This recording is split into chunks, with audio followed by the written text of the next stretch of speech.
انہوں نے ایک سازش کے طور پر حضور آباد کے الیکشن کو مد نظر رکھتے ہوئے اس 2018 کے جی او کا سہارا لے کر یہ لسٹ آپ کے سامنے ہے، حضور آباد کے 16 ائمہ موزنین کے اعزازیوں کو منظوری دی گئی، اور 16 ائمہ موزنین کو حضور آباد میں ہریش راؤ کی وزیر فائنانس ہریش راؤ کی موجودگی میں چیئرمین صاحب نے ان کو آرڈر حوالے کیا۔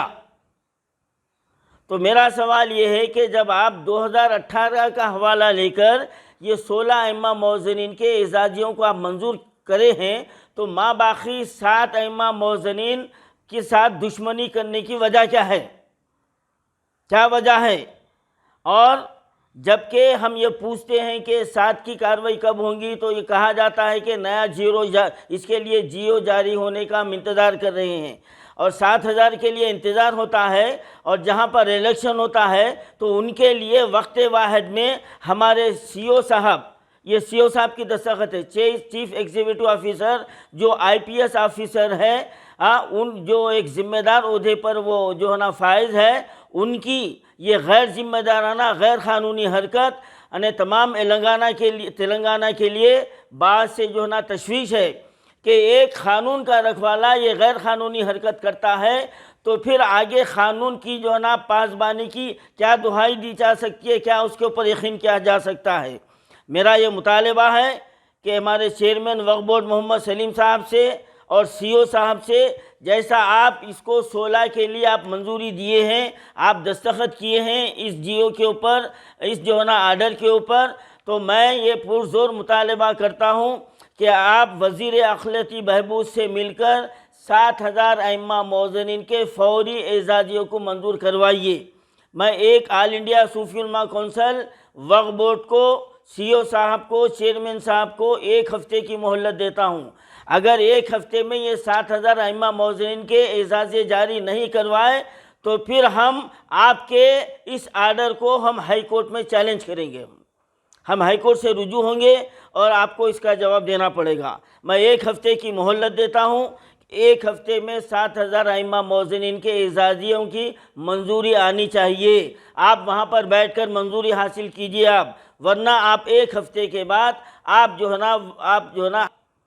16 ائمہ موزنین کے اعزازیوں کو منظوری دی گئی،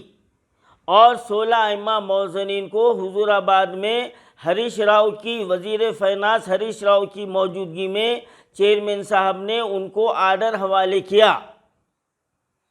تو میرا سوال یہ ہے کہ جب آپ 2018 کا حوالہ لے کر یہ 16 ائمہ موزنین کے اعزازیوں کو آپ منظور کرے ہیں تو ماں باقی 7 ائمہ موزنین کے ساتھ دشمنی کرنے کی وجہ کیا ہے؟